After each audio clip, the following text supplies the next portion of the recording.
Hi Rutu Parna, can you hear me? Yes, hi, I can. Okay, we'll start the session at 7 p.m. sharp. All right. Okay.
Hi everyone. Welcome to today's extraordinary session on GRE Verbal with ETS GRE Master Trainer. So before we go ahead, just wanted to give a small introduction about Galvanize and what we do. So Galvanize Global Education helps people with end-to-end personalized solutions for students and working professionals aspiring to pursue a global degree abroad. We help with test preparations for SAT, GRE, TOEFL, and IELTS. We also help with your admission counseling for your bachelor's, master's, and doctorate degree abroad. Apart from that, we assist you with education loan providers, courier service, forex, and student insurance, and more. The team is founded and managed by alumni of Stanford, IIT Madras, and IIM Ahmedabad. Students from 65 plus countries have chosen Galvanize. We have enabled students to get into 1,000 plus universities across 18 plus countries, USA, UK, Canada, Australia. You see the name over here and we help you. Apart from that, we have a huge user base, like 1 million plus people use our mobile app from 195 plus countries. Our apps are globally rated at 4.7 out of 5 with 17,000 ratings. I'll also share the Quora links where students share their feedback about our admission process and our test prep solutions. So here are some of our top GRE scorers. So you can see Ayush Parma scored a 337, Shyam Ravishankar scored a 332, Pratik Radadi has scored 332, Indranil Chakraborty. We have students who have got the best scores and an average score improvement of 12 points. Okay, let's not further delay. We have Rutu Parna here, who is a GRE master trainer at ETS India with 7 years of experience in teaching. She has worked with various organizations. Currently, she is a training assistant manager at ETS India and oversee the training vertical and ensure high standard in programs. Her expertise lies in TOEFL and GRE preparation, curriculum development, and leveraging digital platform for effective teaching. Apart from that, she is dedicated to helping trainers and students achieve their academic goals and advising to the quality of education through innovative and training solutions. So, Rutuparna, over to you.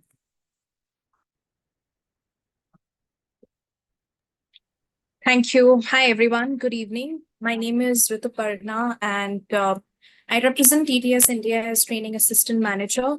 I take care of the training vertical for both our products, which are GRE and TOEFL.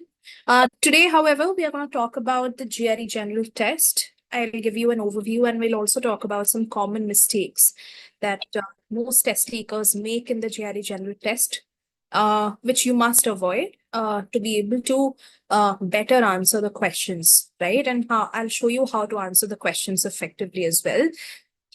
So without further ado, I'll share my screen with all of you.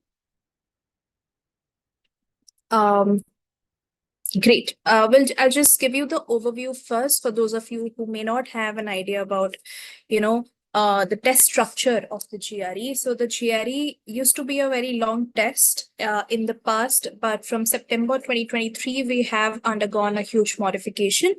And now the GRE has been shortened to only 2 hours, 1 hour and 58 minutes to be precise. So the GRE has 3 major sections, right?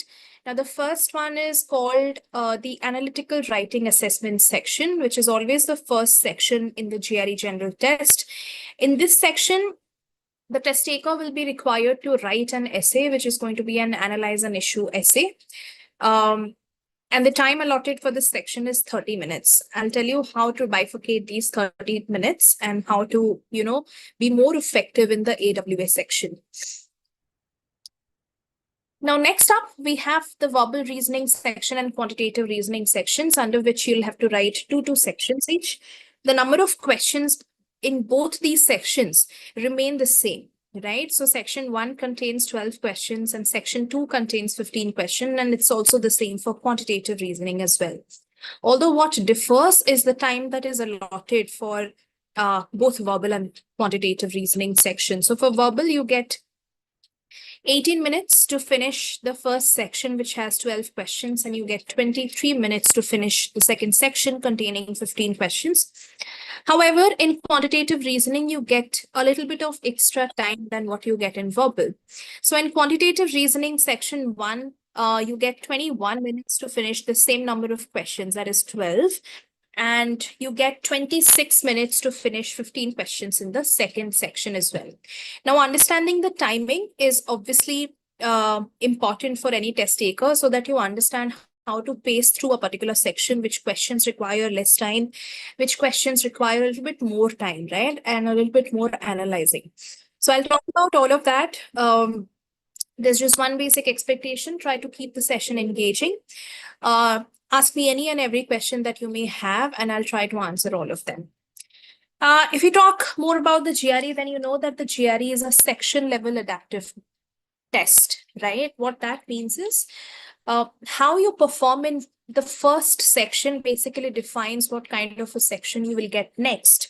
The computer selects the second section of a measure based on the test taker's performance on the first section, right? What that means is each section will consist of a mixed bag of questions. When I say a mixed bag, what I mean by that is you will get questions from all kind of difficulty, like easy, medium, and harder level questions. So if you perform really well in the first section, that means the next section that you get will contain even more harder questions, but that will also make sure that your score is going up. Similarly, if you don't perform very well in the first section, that means the next section that you get will contain less challenging questions or easy questions, but that will also make sure that your score is going low. All right. So within each section, all questions contribute equally to the final score. What that means is each and every question will contribute for 1 mark or 1 point, but it's also the level of difficulty of the questions that plays a role in defining how low or how high your score can be. And that is exactly what this slide tells you, right? So both sections are important since the final score on each measure is based on the total number of correct answers and the level of difficulty of the questions as well. One huge advantage when it comes to the GRE is that it doesn't contain any negative marking, right? So points are never deducted for wrong answer. So it's always a better idea to guess the answer for a question than to leave it unanswered. Even if you don't know the answer to a particular question after, taking up too much time or, after following all the approach and everything, I understand that it may sometimes, put you in a scenario where you are actually not able to understand which one is going to be an answer. So even if you don't know that, guys, try to follow the approach that I'm going to tell you and try to always guess the answer for a particular question because there's no negative marking and you never know that may just turn out to be the correct answer, right? So this is exactly how the section level adaptation works. As you can see, the harder the question, the higher your score. That is how it works, right? So even though all the questions contribute for 1 mark, it's also the level of difficulty of the question that sort of defines, how high score can be. All right. So these are the 3 sections that we have already talked about. The AWS section is always going to be the first section. And here the score ranges from 0 to 6.5 point increments. What that means is you will get your scores as 1, 1.5, 2, 2.5, like that.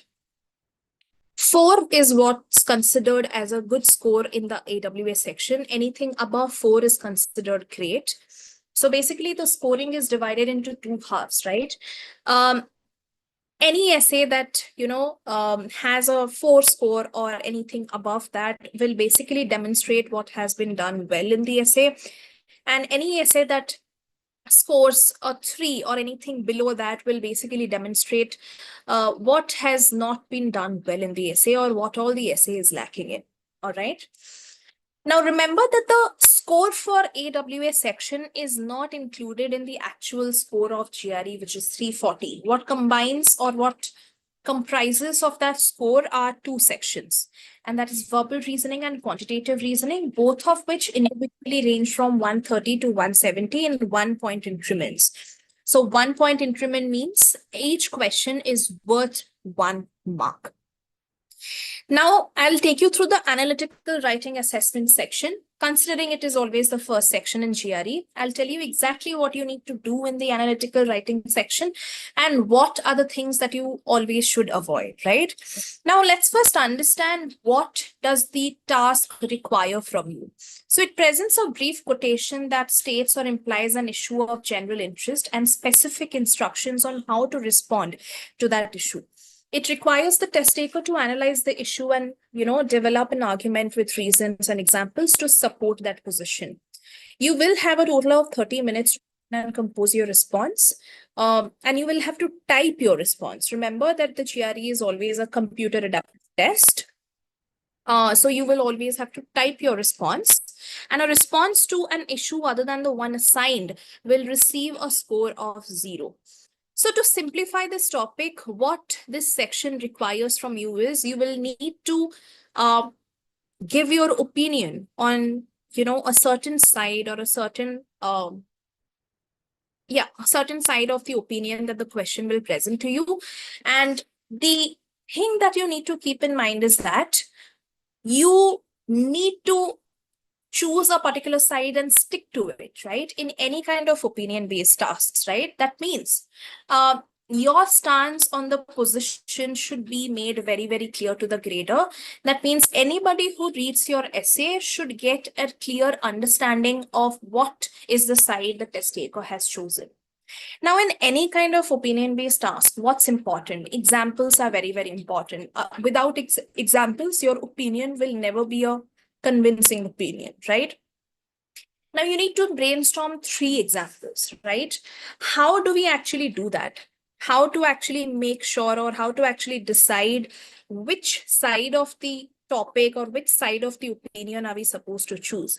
Because sometimes you will see that, or you will find the issue topic or the issue to be very, very vague. What that means is you will find yourself agreeing to some parts of the topic. You will also find yourself disagreeing to some parts of the topic. But that's exactly what you're not supposed to do. What you're supposed to do is stick to one side of the opinion and then develop the reasons and the kind of examples that you can think, which you think will support the position that you have taken, right? Now, in 30 minutes, are you supposed to write the response for an entire 30 minutes? Absolutely not. Brainstorming is very, very important when it comes to any kind of writing, right? Without brainstorming, your essay will not have a proper structure because we will not know exactly what we are writing about. So it's a good idea to always brainstorm in the first 3 to 4 minutes. And how you brainstorm is basically simplify both the sides. Any kind of opinion will have 2 sides, the yes side and the no side. So try to simplify the topic, try to find out both the sides, the yes side and the no side, and try to brainstorm 3 examples for each of these sides. After that, you can understand as to which side of the examples weigh higher than the other, which side of the examples are more solid than the other, and that is the side you're supposed to write. Now, what I have seen, most test takers do is, let's say that, there is an essay topic which says, let's talk about this issue for that matter. The issue says, as people rely more and more on technology to solve problems, the ability for humans to think for themselves will surely deteriorate, right? Now, if we simplify both the sides here, one side is supporting the human intervention, manual level, and the other side is talking about technology being the higher power, right? Now, sometimes you'll feel that, okay, I'm going to write about the technology side. But then when you're thinking of examples, you're not able to come up with as compelling as examples as you are able to come up with for the other side, right? So remember that you should not write about a side which you feel like writing. All right, always write your position on the topic for a side which you have great examples for, because examples are what's going to give a shape to your entire response. All right, great. It assesses your critical thinking skills. Now, what happens is if you address both the sides, it shows that you lack critical reasoning skills, and it shows that you lack or you are indecisive, right? And that is exactly what the task doesn't demand from you. The grader wants to be sure as to what is the side the child has or the test taker has chosen, and what is the kind of examples the test taker has provided to support the position that you have taken, right? Remember that essay responses are typed on the computer. ETS software has a basic word processor that contains the following functionalities.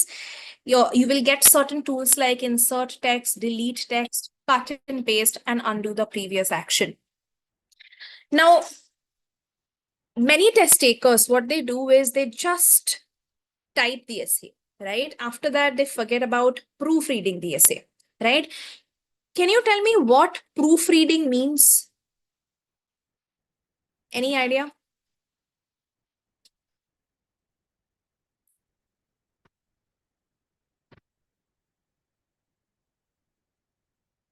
Guys, you can put your answers in the chat box. Proofreading is rectifying if you have made any mistakes, right? So your 30 minutes should be divided into 3 phases, right? The first stage is where you need to brainstorm, and you can take up about 3 to 4 minutes for that. Then you have to write for about 20 to 22 minutes, right? And then whatever time is left, try to use that time to rectify the mistakes that you have made, right? Try to do a fast reading of your response, and you will understand that somewhere you have made some grammatical error, somewhere you have maybe shifted the tense, which doesn't really make sense, or which makes the meaning very, very vague. Sometimes you'll also find yourself making spelling errors, right? So these are things that we are supposed to avoid, because the GRE doesn't entertain any response that has glaring grammatical mistakes or glaring, spelling errors. So don't do that. Try to always have some time so that you can proofread your response. And that way you're going to make sure that you will fetch a good score for your response, right? What else is necessary for us to know? The kind of examples that we have to choose. Never use examples which are controversial or which are related to, religion issues. All right. Always try to avoid these kind of examples, and try to always include examples that are universal or global. Now, why is that important? Because we somewhat have to keep the grader in mind as to who is going to grade our essay. So trained GRE readers evaluate each response for its overall quality based on how well the test taker has responded to the specific task instructions. Guys, remember that an American university professor is going to evaluate these essay responses. So if you think that, let's take a scenario where you feel like, depending on the issue of the topic, you are going to use an example from Indian mythology, right? Which you think will be great. But what if the grader is not able to relate to that, right? So try to always use examples which are known to all, which are global and which are universal, which the grader will have an idea about, and that way the grader will be able to relate to the essay. And of course, your opinion is going to be a well convincing opinion, right? What else is necessary? Most students focus on content, right? Now, content is important. Yes, it is very, very important. But along with that, there are some add-ons that you need to specify in your response. The add-ons are basically making use of transitions, right? Now, what are transitions? Transitions are basically words that indicate some sort of a change in the sentence, right? These are signal phrases or signal words. Like, for example, on the other hand, however, therefore, thus, hence, etc. Now, these are what are called transition words. There are 2 types of transitions. One which is an agreement transition, something that makes the sentence or idea go in the same direction. And the other type of transition is contradictions or contrasting transitions, right? One which make the sentence go or the idea go in a different direction, right? Now, depending on the essay, right, depending on your response, you have to decide which one best suits your essay, and you have to go ahead and use those transitions. Try to always use transitions in the beginning of each paragraph, but do not overdo it. Use transitions and as and when it is required. Other than transition, what else is important? What's important is for you to write an amazing introduction, right? Now, how will you be able to write an amazing introduction? You will have to read a lot. Now, those of you who are voracious readers are going to do extremely well in especially the AWA essay, right? Because when you read, you get exposed to a lot of ideas. You have a lot of exposure about what is happening in the world overall, and that will help you brainstorm the topics very, very easily. Now, the kind of examples that we also are talking about that will fetch a good score should be very, very compelling, right? I also get a question where people ask me, can we make use of hypothetical examples? Yes.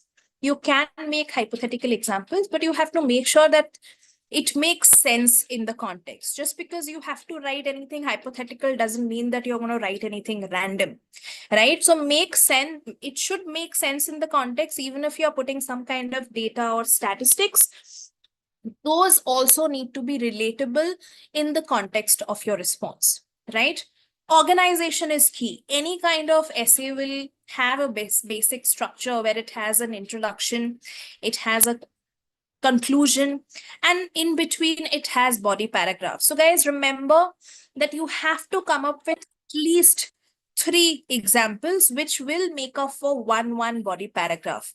If you want to write more, it depends on what kind of typing speed you have, then you can go for the 4th example or the 4th body paragraph as well. Sometimes, depending on the task of the question, you will also need to address the other side.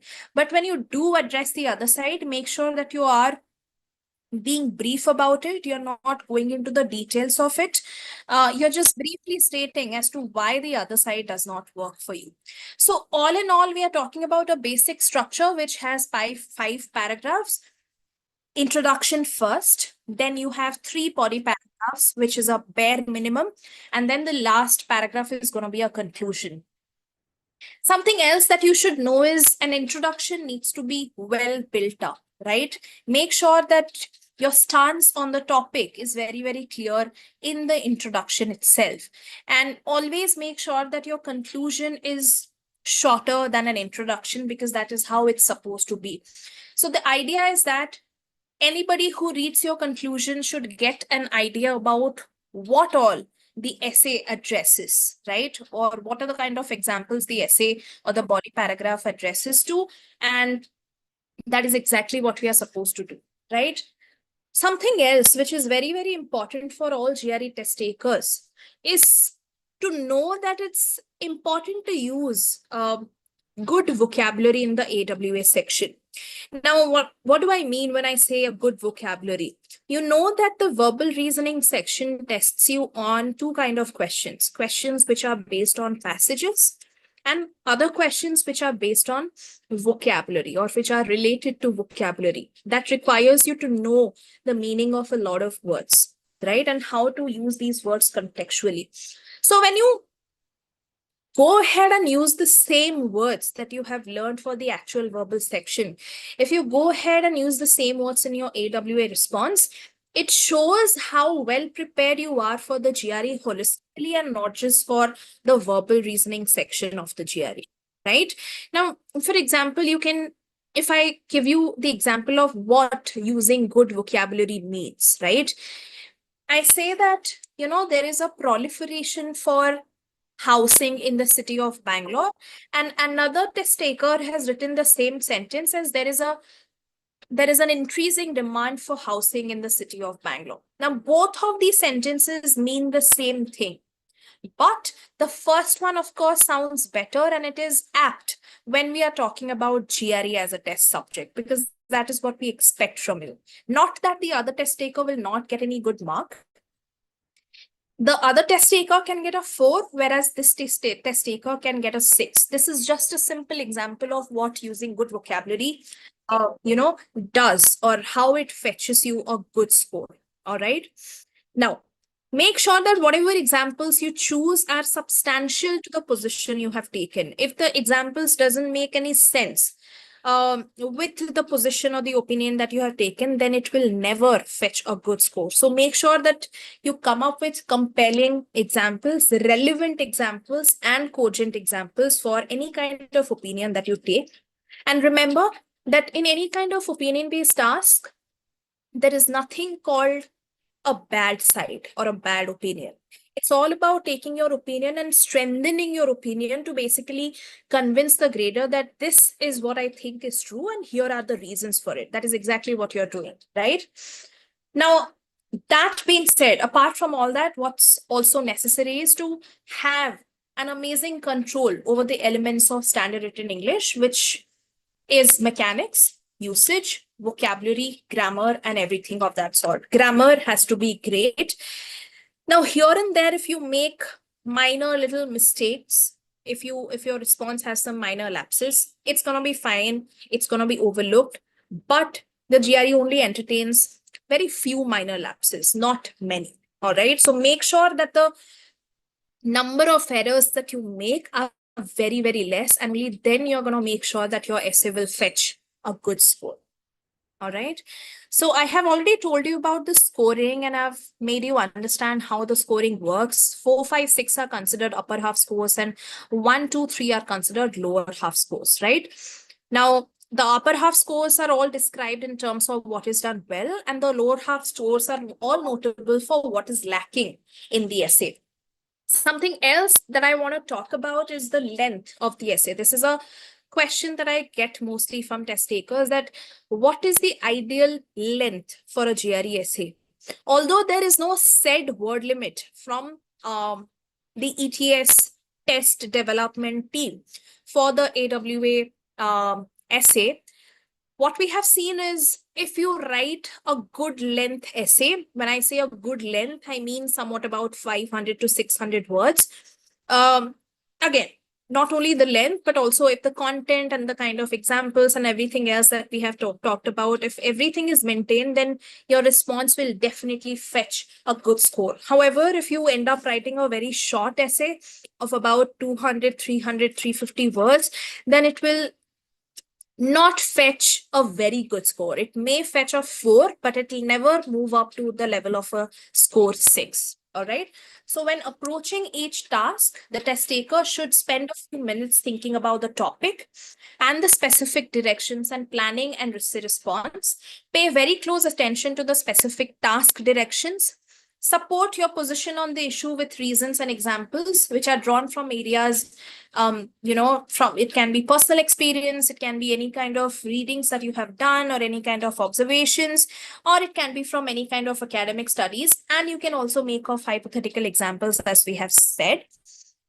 Leave time to read what they have written. So this point just reiterates the proofreading part that I just told you about. Always revise your response to make sure that there are very little errors that you have made in the essay, and avoid excessive irony or humor that may be misinterpreted by readers, right? So do not go for jargons, I would say, right? Always be very formal in your writing. Do not make use of any kind of informal language, and avoid examples that are controversial or anything that is religion related, right? So this was all about the AWN, what you should do and what you should not do. When it comes to reading comprehension, there is also a lot of apprehension about reading comprehension question. First is that most test takers freak out when they are, faced with a reading comprehension passage. The first point that I have in mind for that is that most of you think that everything that's given in the passage is important for you to know, which is totally wrong, right? So don't think that everything in the passage is important. Don't be bothered about knowing each and every word and each and every sentence. Don't read each and every sentence with the same seriousness.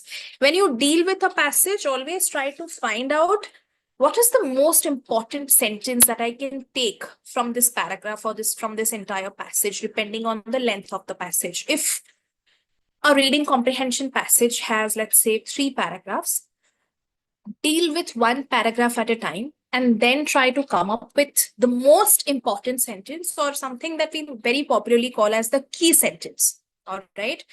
Now, something that the passage or the paragraph is revolving around. You can go ahead and do the same with the second paragraph.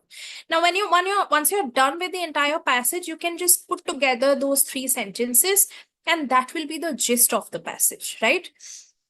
So even if you don't understand a certain word that's given in the passage, you're still okay. You're still good to go, because as long as you understand the gist of the passage, you will be able to answer the questions. However, if you are well versed with words and vocabulary, then you will understand the passage much more effectively.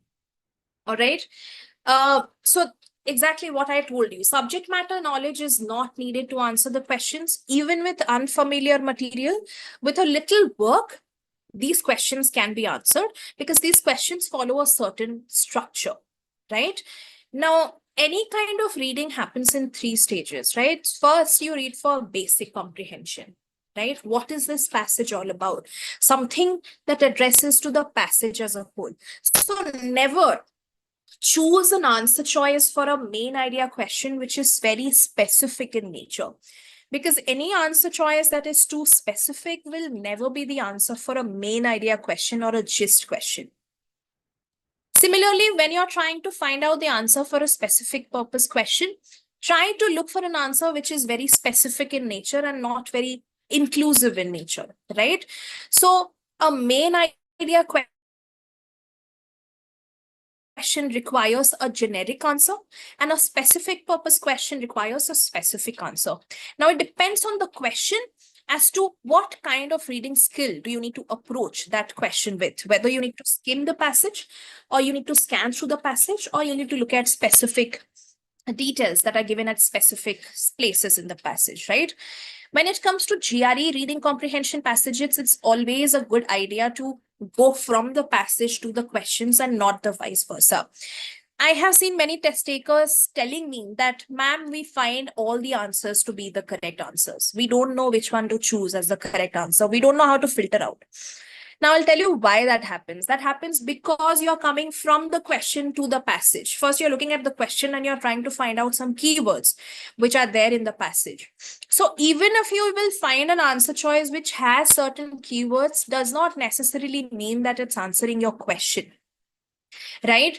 So that answer choice will more probably be a recycled answer choice, which is a trap answer, because it will have certain keywords which are directly taken from the passage. And by looking at these keywords, you feel like, okay, this is what I've read in the passage and this might be the correct answer. And because of the time crunch, you don't know, you can't obviously go back to the passage and come back to the question again and again, and which is why you fall prey to these questions. So do not select an answer choice just because it contains, exact same words from the passage. Ask yourself, is this option answering my question? Your answer will most probably be a no. All right. So that's something that you need to avoid. Now we'll talk about some common mistakes that people make in reading comprehension passages. First is not understanding the question. Guys, understanding the task of the question is very, very important. Why? Because obviously we will not get the same kind of questions, right? We'll get different kind of questions. Some questions will ask us the gist of the passage. Some questions will ask us specific place in the passage, and some questions will ask you to infer something from the passage. Now, inference questions are questions which are generally considered tricky by test takers, because the answers to these questions are never really explicitly stated in the passage. Although it's there, but it's hidden, right? So what you have to do is you have to dig a little bit more to extract what the answer could be based on the author's tone and based on your understanding as well. Never ever rely on your assumption or your interpretation. Always base your answer on whether that answer choice is backed up by the passage or not, whether that answer choice has proof in the passage or not, right? So yes, not understanding the question is one of the mistakes that many people make, misinterpreting what the question is asking, especially in reading comprehension. So you need to understand whether this question is a gist question, or is it a specific purpose question, or is it an inference question? So if you understand what kind of question you are being asked, you will understand how will you, or what should your approach be for that question, right? So how to avoid this mistake is by carefully reading the question stem and underlining key phrases. For inference questions, ensure that you're making logical conclusions based on what is stated or implied rather than guessing. Do not guess.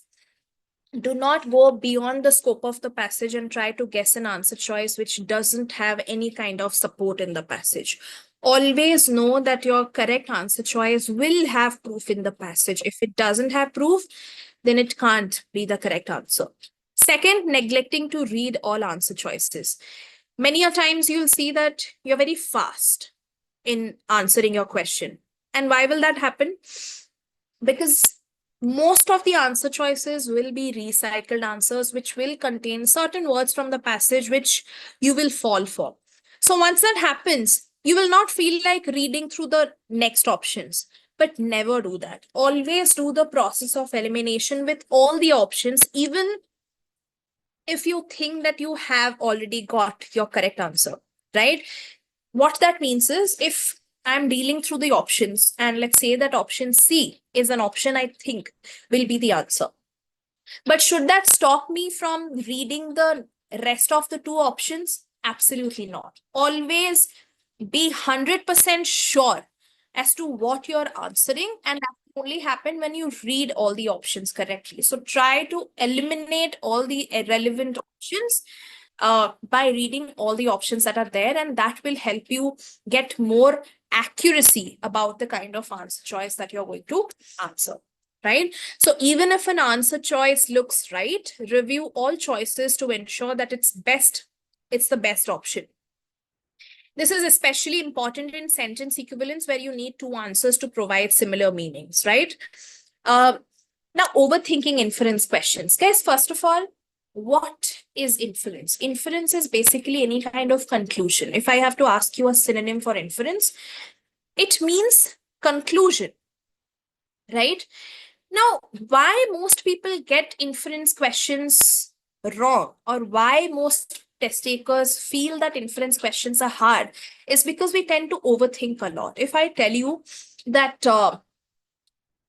let's say that Nihal is not carrying an umbrella and it is going to rain now, that is the only context we have, to answer this question or to find out what is exactly the inference. Now, do we care about where Nihal is coming from? No. Do we care about where he is going? No. Do we care about where Nihal is now? No. We don't care about anything. All we know is that he is not carrying an umbrella and it is going to rain. So what is the next statement that I'm trying to make? Something that you already know, but it's not really something that I'm stating explicitly, right? So what we are guessing or inferring from this is that Nihal is going to get drenched. This is exactly how an inference question works. The moment you try to overthink, you will definitely get the option, or you will definitely get the answer incorrect. So don't do that. Be very direct when you're dealing with inference questions. Just ask yourself, what do I know about this topic, the topic which is asked in the question? Okay, this is what I know. So what could be the underlying meaning? If you ask yourself this direct, straightforward question, I assure you that you're going to get the correct answer. Because we don't follow the steps and we tend to work a lot on our assumptions or interpretations, we tend to get these questions wrong, right? So stick to the information provided in the text. Inference questions usually require you to draw conclusions based on explicit statements, not outside knowledge. So do not entertain an answer choice which makes use of some kind of new information which the passage doesn't support or the passage hasn't mentioned, right? Next is mismanaging time. Pacing is very, very important. Okay. And that is where most students feel or find it very, very challenging, right? Now, let's just talk about the pacing for a little bit. I told you that you have 12 questions in the first section, right? Now, you have 18 minutes to finish all those 12 questions. I'm talking about the verbal reasoning first section. Now, obviously, not all those 12 questions are going to be the same kind of questions. 50% of the questions will come from vocabulary. The other 50% of the questions will come from reading comprehension passages, right? You have to understand that vocabulary questions are any day easier to answer because they're like maths. If you know the meaning of the word, you will get the answer. If you don't know the meaning, you will not get the answer, even if you try to guess it for as long as you want, right? Guessing can only help you till a point. So the major point that I want to make here is the bottom line is that you have to learn your words, right? That is bottom line. You might have some questions. How will we learn words? There's no one way of learning words. There are many ways of learning words. So you can learn words through root words. You can learn words through affixes, which are prefixes and suffixes. You can learn words through word clusters or word families. But these things are only going to help you till a certain point. Not all the words will contain root words or prefixes or suffixes. That means most of the words we need to learn and know the meaning of, right? The best way to learn words is through learning them through contexts. Do not Google the meaning of a word, because that's the worst way of, learning about a word. If you learn it from Google and then you try to implement it some kind of context, then you will be able to retain that memory. Otherwise, if you don't do any of that, and if you're just trying to find the meaning of the word from Google just for the sake of it, it is not going to help you a lot, because the faster you learn, the faster you'll also be able to forget. Right? So always try to implement whatever words you learn in certain contexts, and in your daily life, in your general kind of speaking and writing, because that way the memory retention will be better. Now, I was talking about the pacing. So 30 to 45 seconds is an ideal window for answering a vocabulary question. So if you're talking about 5-6 questions in the first section, which will come from vocabulary, take about 5 to 6 minutes, okay, to answer all the vocabulary questions. After that, you are left with 12 minutes, and 12 minutes you will be able to use that time in reading comprehension passages, because obviously those require a little bit of more time, because you have to analyze the passage, you have to break it down, you have to simplify it, and then go to the options. When you do that, you will feel that you're saving a lot of time, because you don't have to come back to the passage and the question again and again. When you deal with the passage, or when you break down a passage, when you map down a passage properly, you have an idea about what is going on in that passage overall, and that will help you answer the questions effectively. You will not need to come back to the passage again and again. So spending too much time on difficult questions, leaving little time for the rest. Do not do that. Always, I will not make it extreme that always answer the vocabulary questions first, but it's a good idea to answer the vocabulary questions first. Then you have all the time to deal with reading comprehension passages, right? How to avoid? Practice pacing yourself. If a question seems too time consuming, move on to the other questions. Do not spend too much time on a particular question. Okay. Please understand that all the other questions also require the same kind of attention from you, because they carry the same weightage. Each question is of 1 point, right? So if you spend too much time on a particular question, you're also missing out on other questions which you may find easier to answer, right? Next up, what else is one of the other mistakes? Ignoring passage structure in reading comprehension. Trying to answer questions by scanning passages without understanding the overall structure. Guys, remember that any kind of passage will have two structures, or will be based on two structures. It'll be a triangle, or it'll be an inverted triangle. If it's a triangle, then you may probably find the main idea, or the major claim, or the bigger claim of the passage in the beginning, right? And that is why it follows a triangle structure, and then it is followed up by lesser important details or evidences. If it's an inverted triangle, then you most probably will find the bigger claim of the passage being made towards the end of the passage. So there are two places that you can find the most important idea of the passage. Either it could be in the beginning, and then it'll be followed up by different evidences which are less important, or it could be in the end. That means the passage here starts with smaller little evidences or details, which in turn will lead to the main idea, right? So these are the two structures that you need to find, which tells you exactly where to look at to find the main idea or the claim that is made by the author. Next up, not eliminating wrong answers. Picking an answer choice without ruling out others. Guys, when it comes to GRE, you have to understand that you have to rely heavily on the process of elimination. It is very, very important. When we go to the answer choices, especially in a reading comprehension question, we always try to think which could be the correct answer, right? That's actually a wrong way of going about the question. What you should think rather is, what are the answer choices I can definitely let go of, right? Or I can definitely eliminate.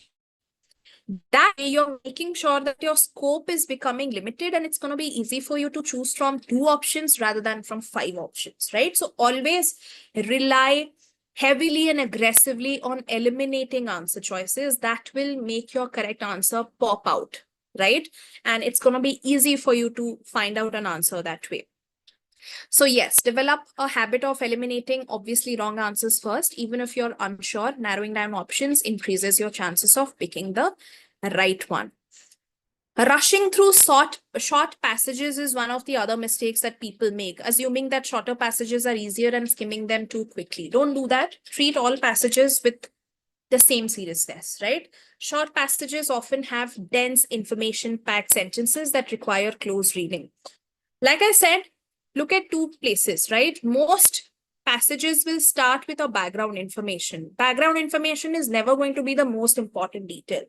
However, towards the second or the third sentences, you will start to see that the passage is building up, and how you can find the most important sentence is any sentence that is very bold and challenging in nature, right? So treat all kind of passages, all size of passages with the same seriousness. Although there's a good news that after the GRE has been shortened, we have also seen a pattern where we do not get any passages which are very, very long, right? So the passages have also been shortened, and you will get a passage which is about 300, 350 words maximum. You will not get, passages longer than that. Now, the next point is something that I've already spoken about, which most of us do, right? We have this tendency of relying a lot on what we think is true rather than what is actually true, based on the passage. So stop relying on personal opinions, letting personal biases influence how you interpret a passage. So keep your focus strictly on the passage's content and tone. Avoid answering based on what you think or believe is true, and stick to what is provided in the text. So these were all the tips that you need to keep in mind for reading comprehension questions. Now, when it comes to vocabulary questions, like I said, vocabulary questions are always the easiest questions to answer because they work just like maths. If you're well versed, if you have done your vocabulary learning well, you'll get the answers in no time. However, if you are in a position where you're required to guess, I don't think that guessing will take you, or guessing will make sure that you answer all the questions correctly. It may help you with one question, maybe out of luck, but it may not help you with all the questions. So first and foremost is, if you have made up your mind to write the GRE, you have to know that good vocabulary is indispensable to the GRE. And if you haven't already started your preparation of vocabulary learning, start today, right? One more thing that you need to know is sentence equivalence question always carries 2 answers, never one answer, right? But we have seen test takers do that, right? Where they come up with just one correct answer, and they're never going to get the mark, right? A sentence equivalence question always will carry 2 answers, and those 2 answers have to be equivalent in nature. So even if you have given the partial answer, you will not be marked for the question. That means you have to be very, very precise as to what are the 2 answers you are coming up with. And that will only happen only when you are well versed with all the, words. Skipping context clues in sentence equivalence and text completion question is something, again, that most test takers make a mistake in, right? So here also we have this tendency of plugging in the answer choices in the blank to see how well it sounds or how good it looks, just because we don't know the meaning of these words. So that's not a great way, or that's absolutely not the way you should base your answer on. You should not ever base your answer on how well it sounds or how good it looks in a sentence, right? Always base your answer on, what do I know about the blank from the sentence, and what kind of a word I can predict for the blank. Once you have your predicted word based on what is the kind of insight you have in the sentence, then you can go ahead and take that word to see if you have matches in the options, right? So focusing on individual words or answer choices without paying attention to the sentence structure and tone is something that most test takers, struggle with. How to avoid that? Always read the full length sentence before considering the options. Look for hints like transition words, however, because that signals contrast or causality. When you have a agreement transition in the sentence, then you should know that the word for the blank will not be impacted much, right? But whenever you're reading the sentence, right, when you read the sentence, read it very slowly so that you don't have to come back again and then reread it, right? Don't waste time there. Read the sentence once, but read it well. While you're reading, you should also be able to spot keywords and certain transitions, especially contrasting transitions. And when you do have a contrasting transition, take a step back and try to ask yourself, okay, should the word be opposite in nature based on what the context says? And more probably, your answer will be yes, right? So, based on that, you can predict your word, and then you can go to the options to see and check if you have a match for the word that you have come up with. If you have a sentence equivalence question, then you need to find two correct answers. And if you have a text completion question, then you need to find one correct answer per each blank. This is something that you definitely need to keep in mind. All right. I think I have shared all the common mistakes that people make and how to avoid them. But all these things will not be very, very fruitful if you do not implement it in your practice. So try implementing all these things whenever you find yourself making these mistakes. Be conscious. It's fine because all of us make mistakes, and it is a general tendency, right? It comes naturally to us to rely on our assumption or interpretation and then try to guess what we believe is true. It's a tendency, but then when you find yourself doing that, be conscious. Go back to the question, start again, and this time differently without basing it on your assumption, right? Once you start being mindful, you will develop the clarity of coming up with accurate answer choices, and that's going to help you a lot. So I think with that, I have shared with you all the common mistakes that people make and how to avoid those. We can take up any questions that you have. Hey, hi, Rutu Parna. Yeah. Hi. Thanks for the wonderful session over here. So we'll give you 2 minutes of break. Until then, we'll request students to fill up the profile evaluation form, which is sent on the link. And also, I'll be sharing some insights about Galvanize and how we help students. Sure. Yeah. So we have top ranked mobile apps for GRE, SAT, and vocabulary with 195 users from 195 plus countries and with over 1 million plus downloads. We also have help with test preparation online for our GRE, TOEFL, IELTS, and SAT. Customers from 65 plus countries have chosen us, and there's an average improvement of 20 percentile from where you begin. Apart from that, we also help with your undergrad, master's, doctorate, and MBA degree abroad with the admission counseling, where we have 99% success rate with over 140 plus specialization across 16 plus countries. And here are some perks and advantages for the test preparation courses. We have personalized study plan, unlimited ask an expert, in-depth analytics feedback, personalized AWA grading, practice questions, and full-length mock tests. And most importantly, we have updated test patterns, most affordable, complete solution, know where you stand, and it's 24 into 7 accessible, and you will get unlimited expert guidance. How our admission counseling works? We do an onboarding profile evaluation call based on the student profile form. Next, we do university shortlisting based on ambitious, practical, and safe universities. Then we help with the documentation process, final draft of SOP, LOR, and this is everything based on your inputs, guys, because each student has different requirements. So everything is based on your inputs. We help with the visa guidance, wifey princess, financing, and pre-departure services as well. Apart from that, here are some of our top GRE scorers. You can see the name, like we have helped students to get 338, 337, 36, 34, right from 330 to 338. You will have an average score improvement of 12 points if you follow our study materials properly. And next in. So we are giving the free profile evaluation call for our students for free today. Head on the link which I have sent on the chat box. get your profile evaluated. It's going to be a 30 minutes profile evaluation call with a top admissions expert who will guide you, tell you what tests you need to take, when you need to take, when you should apply to university, which type of university you should shortlist based on your profile.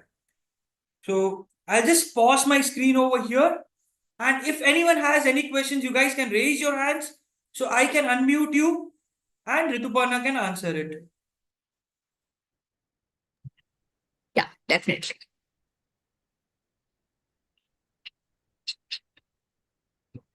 I would request you guys to raise your hands to answer your questions. You can also put it in the chat box.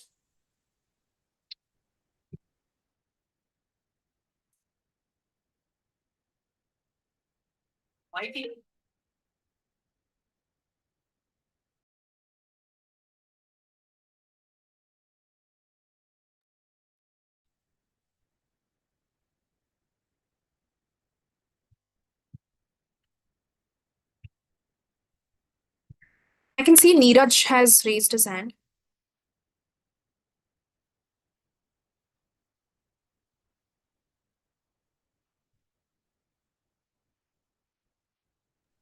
Neeraj, you can unmute yourself and ask question.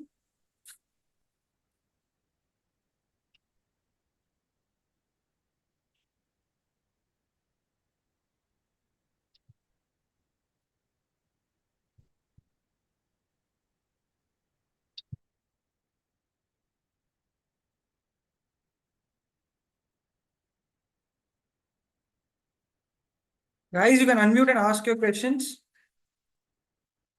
If there is any, or you can post it in the chat box as well. Okay, we'll wait for that couple of minutes, Rutuparna. If not, we'll just wind up.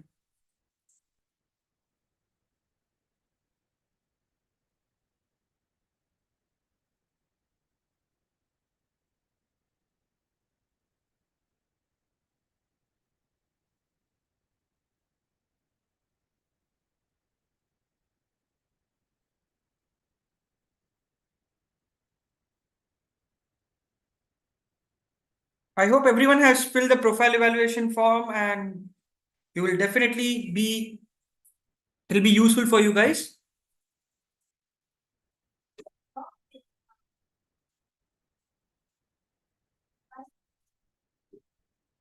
Okay, Rutuparna, I guess that's it. No one's asking any questions. I guess you have cleared everyone's doubt.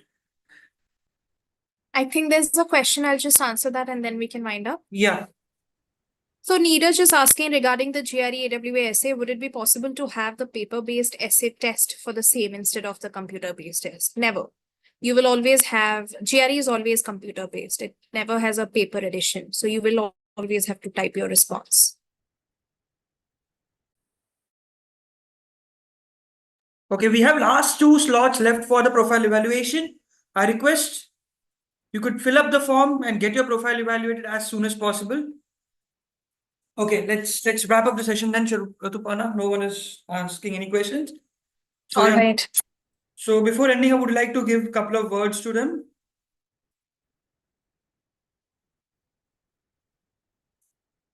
Okay. So yeah. Thanks, guys. See you on next Wednesday where we have a special webinar with Jayanti Ramakrishnan on scholarships you can avail while you are traveling to a different country for your master's, MBA, or PhD.